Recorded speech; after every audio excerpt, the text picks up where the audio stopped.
very much for inviting me to present to what I consider a really, really important council on which you all sit.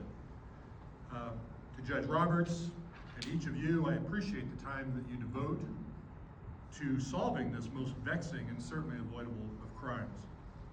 I'd also like to express my appreciation to Rich and Jennifer for their kindness, first in welcoming me to the Fremont County DUI Task Force, and next for their help in getting my presentation uploaded and ready here today. Thank you very much. Judge Roberts mentioned that I went from newspapers to corrections out of necessity.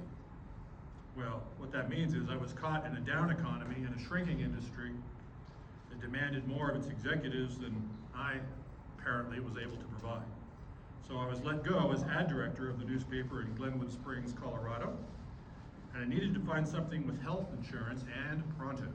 So I applied and was accepted into the 9-week Correctional Officer Training Academy in Tucson, Arizona, where I discovered my new calling, working with offenders, to which my daughter in New York says, "Dad, they're not offenders, they're justice-involved individuals."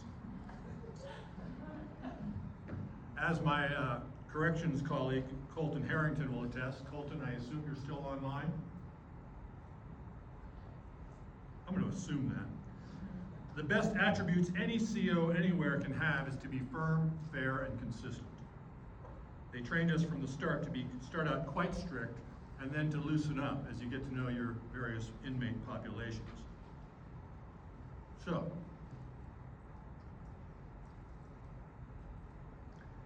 there I was, my first week on the job in Special Management Unit 1 in Florence, Arizona, maximum security. I was making my rounds from cell to cell doing security checks. There are 4 cells on the bottom, 4 cells on top, and the first guy I encountered on the main floor had a lot to say to me. But the guy next door also wanted my attention, which kicked in my training. So while I kept my eyes on the first guy, I'm going to back away from the microphone for a second. I held up my hand to the second guy and I said, "Just a minute. When I'm done addressing this gentleman, I will give you my undivided attention." So I finished up with the first guy, saw what the second guy needed, and then I got called to Chow Hall to pick up carts to deliver dinner.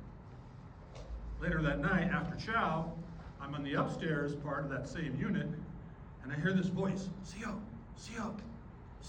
I have question. So, very heavy Spanish accent, urgent.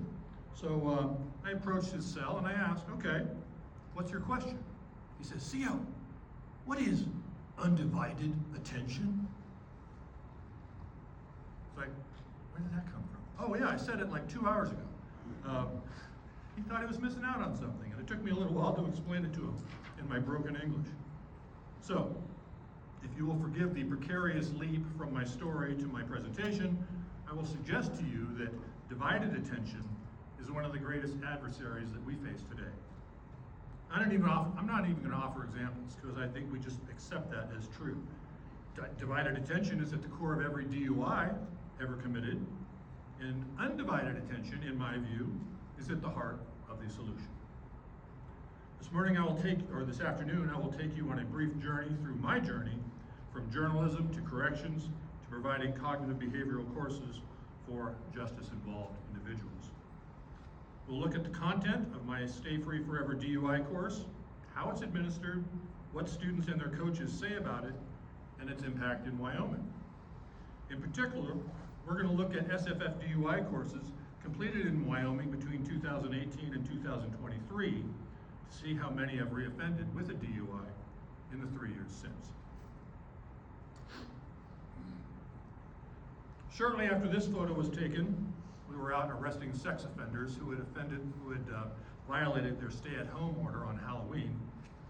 I was invited by the president of the American Community Corrections Institute to move to Colorado and start my own company as an ACCI affiliate.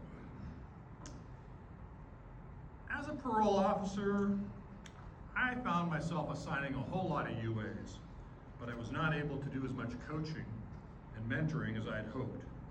I did see ACCI courses making a true difference in the mindsets of the people on my caseload. Their courses seem to grab their undivided attention for about 11 to 15 hours in a 35-day period, and they came out with a certificate, and always, it seemed, a much better attitude and approach to parole and life in general. So, I thought it over, said a few prayers, took early retirement, and in 2016, I moved to Arvada, Colorado, where Stay Free Forever was born. So, fast forward to 2018. I've been at it for 2 years, proctoring courses assigned by judges, probation officers, prosecutors, diversion programs, and more. Since I found love that year and got married in Wyoming in 2020, I added Wyoming to my Colorado territory. The cases you see scrolling by are every Wyoming DUI course referred to Stay Free Forever from 2018 to today, including workbooks and e-learning courses. One thing I'm quite proud of about Stay Free Forever courses is that, whether online or workbook, I proctor each course personally, and they cannot be keystroked or pencil whipped. I have yet to find another provider who can make this claim, quite to the contrary. I have tried many myself. For example, this 8-hour course certificate, for which I paid $50, I completed in just over an hour. The fact is, I did not earn the certificate, but I keystroked my way through while I was grading workbooks. Here's a good example of keystroking at its finest, providing letters where numbers ought to go. The course did keep track of my poor performance, and it warned me that this material would be on the exam. Well, that exam rewarded my wrong answers with the correct one and asked me to make a note of it.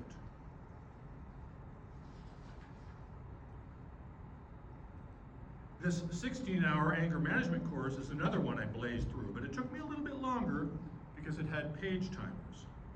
Still, I just multitasked. One thing about this course that stood out to me was the long, dense passages that went deep into the science of anger management. For example, this treatise on neuroplasticity. Did you know that research has shown that new experience kindles the growth of new neurons, neurogenesis, from uncommitted neural stem cells? There was homework assigned, but nowhere to submit it. By comparison, all my Stay Free Forever courses are written at a 5th to 6th grade reading level, adults and juveniles. Now,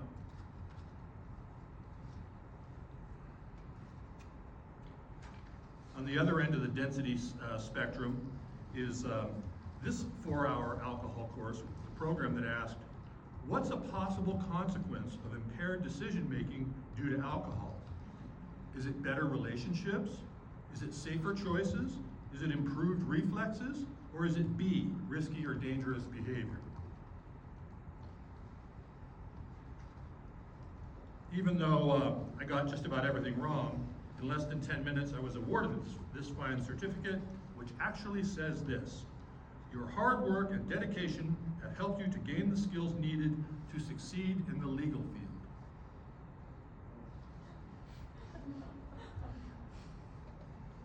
Enough piling on the competition. A version of this document is at the end of every Stay Free Forever course, online and workbook. Each student and their coach must attest and affirm that the student did their own work, and I include it, along with samples of the student's work, with each certificate that I send to the student, the coach, and to the referring authority. So a little bit about where these courses came from. They were the brainchild of the late Larry Lloyd, an accountant who had a passion for psychology. In the 1970s, Larry's son, Trevor, runs the company today. It began in 1975 in Northern California with the first behavioral traffic safety course, which proved so popular with the local courts that soon other offense-specific programs were added. Larry really got interested in CBT, cognitive behavioral therapy, and criminogenic needs and so forth, so 10 years later went all in with the creation of the American Community Corrections Institute, which is headquartered today in Provo. The first of a dozen evidence-based studies published in 2000 where the bad check recidivism rate in Bastrop County, Texas dropped from 52% to 3%. Shortly thereafter, what I believe is the secret sauce of these courses' effectiveness, the pro-social coach requirement, was introduced, leaving only one major development to make these courses into the success they are today. And by success, I refer to those dozen studies that point to a 10% recidivism rate nationwide for people who complete the course. This next development occurred in 2007 after Larry, along with several thousand others, read Influencer, The Power to Change Anything by Carrie Patterson and others. The notion that well-written vicarious stories will disarm people's objections to what you're teaching them touched Larry's heart and mind and released the researcher-writer in him that had been searching for an outlet. These true stories grab the student and hold them while asking all sorts of questions that, what do you know, start the student on their own journey of self-discovery. This is the cover of the Stay Free Forever DUI workbook course. Today I have brought several copies of completed DUI courses and others for you to take home for your files. They're on the table back here, along with some trifolds and business cards. Feel free to help yourself when the time is right. This is page 2 of the Stay Free Forever DUI workbook. It's the same as the opening pages of the online course. I'm not going to read you the whole story. I am going to share with you a few short sentences that will just give you an idea of how these courses gain and keep the undivided attention of the students who take them. 15-year-old Jennifer's father was killed while on duty in Afghanistan. Jennifer loved life on the ranch. It was only a 40-minute drive on open highway to her mom and stepfather's place, and she enjoyed the ride. Jennifer, I would like you to meet my nephew David. He's going to be a veterinarian and is assisting with my summer clients. A couple of years later, Jennifer was invited to a reunion picnic at her stepdad's, but David couldn't attend because he had to work. Baby Shelley fell asleep, safely buckled in her car seat. Tanya was an only child, raised by an aggressive, alcoholic father. Jack had always been an aggressive, self-centered driver who was quick to anger. Jennifer adjusted her rearview mirror after checking on Shelley and didn't see the Cadillac. Jennifer and the baby died instantly, as did the retired couple.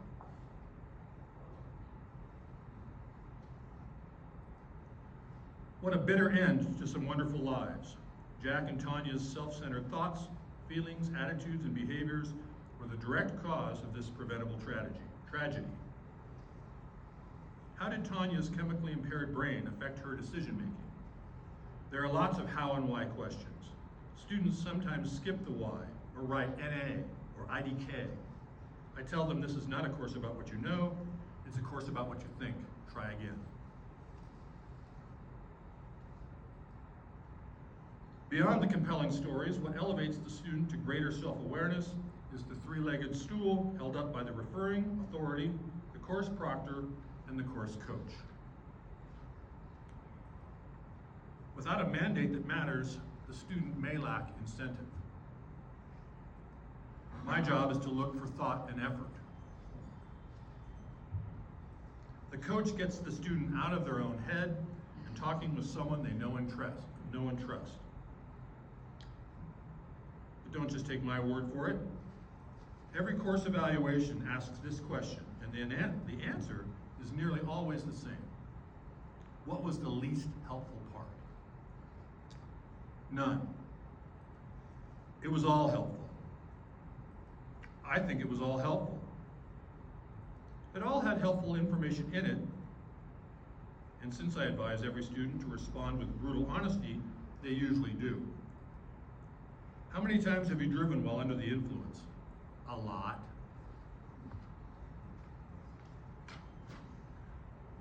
Will you try to be a better driver? Yes. Why? I realize how bad my anger was dictating my actions and driving. Would you recommend this program to others? Yes. Why? They look at themselves and what they are doing. Would you recommend this program to others? Yes. Why?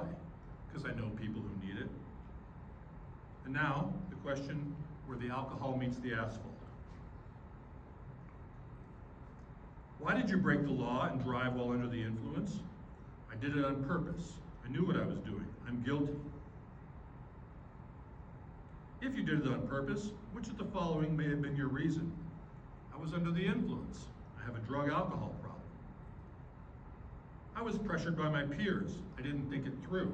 I thought I could get away with it. Everyone else does it. I have a drug and alcohol problem. I'm suffering from stress or depression.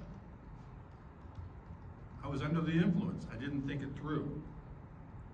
I thought I could get away with it. I didn't think it through. I fit the hardcore traffic offender profile. I can do what I want. And, perhaps my favorite from this deep dive into the mind of an impaired driver, I don't know what happened. I wasn't aware I was breaking the law. I thought I could get away with it.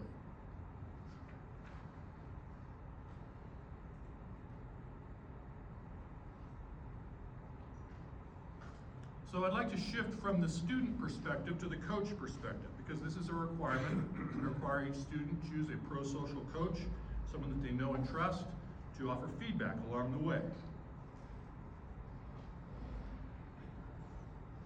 This course was designed to help everyone, not only those involved in breaking traffic laws. What are your feelings about this program? It covered a lot of realistic situations and the effects that drugs and alcohol have on friends, family, and everybody involved. This is a great program. It taught me how to cope with my drinking problem. That's from the coach. Did the course in any part relate to your student's life? Yes. How? I don't think he realized what alcohol was doing till we went through this course. There were many situations like the challenges he faced. As I have said, I think this coach-student dialogue is the secret to the success of these courses. I hear many versions of this comment. This is the first time in years that my dad and I have talked at this level. Typically, in the student course evaluations, there is no let-up in accountability. For example, if you have a bad driving record, why? I made a bad choice to drive under the influence, wreck, and my vehicle didn't have any valid registration or insurance. Everything taught was very influential. I have learned to be more proactive, aware, empathetic, and considerate while driving. I also learned skills to help regulate my emotions. Will you try to be a better driver? Yes. Why? Because society can't progress until we all decide to. Besides, I'm getting older, so I need to grow up. 31-year-old male, drywall guy.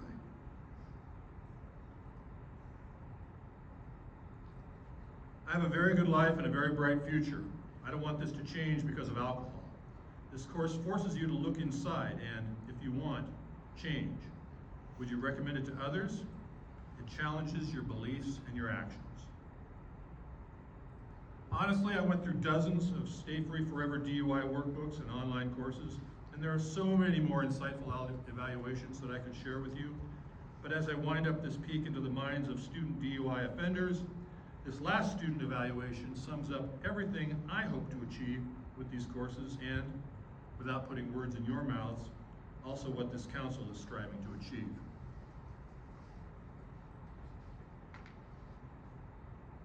What are your general feelings about this course? You can see all sides and really take in the depth of a simple bad choice. Would you recommend it to others? Yes, it's a game changer. Realizing events and people cross paths and affect each other. Will you try to be a better driver? Why? Yes, now I think about baby Shelley, who was just starting life. What do you plan to do differently in your life that will enable you to prevent this situation from happening again? Think more about the consequences of my actions.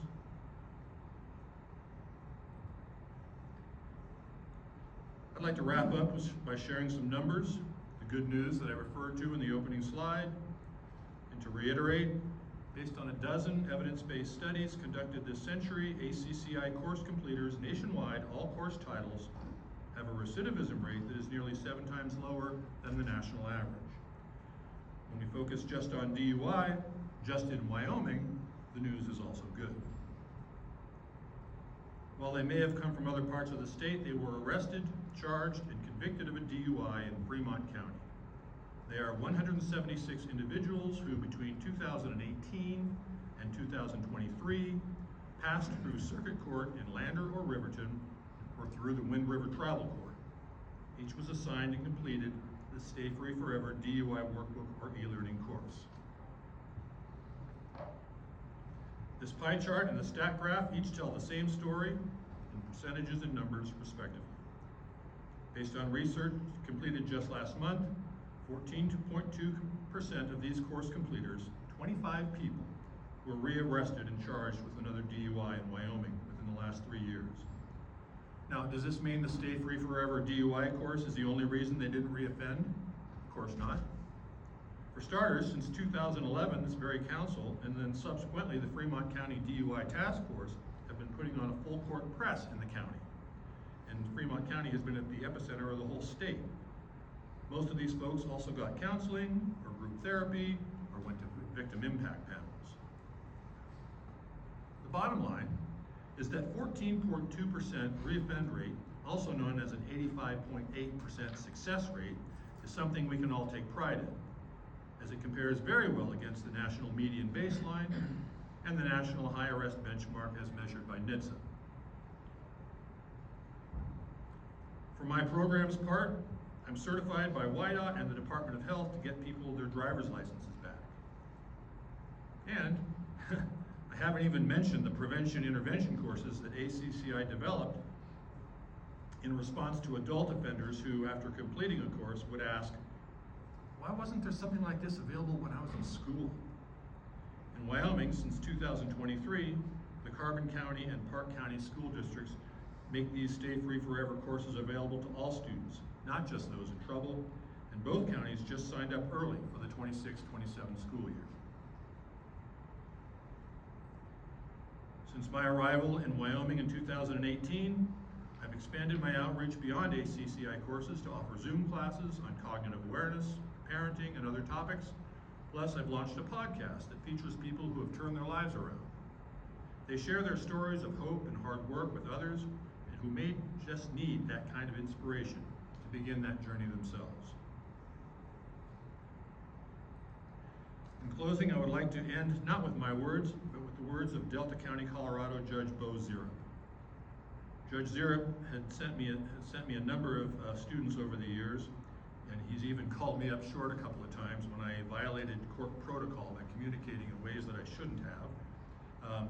I always admired his gentle assertiveness, and I asked him to appear on my podcast to offer advice for people who find themselves in court. To this day, this remains my most popular podcast episode. 600 and something downloads, most of them in Wyoming, but a few in Bahrain, some in Germany. I have a Russian person who listens. In this clip, he's going to speak about what goes through his mind when he is sentencing people, and as a man of faith, when he hears repeat offenders talk about their will to improve. You know, one thing that concerns me when I'm sentencing people and I hear somebody talking about how they're going to be better, and what concerns me a lot of times is that they'll have a determination and a sincerity. I'm going to do better this time. I promise you, Judge, I'm not going to go back down the same road. Really determined this time. I'm going to do it, and I know I can. And I wish them all the best, and I hope that's true. But from my faith perspective, I don't think any of us can do it on our own. I think we need community and faith. And I couldn't agree more. Thank you very much.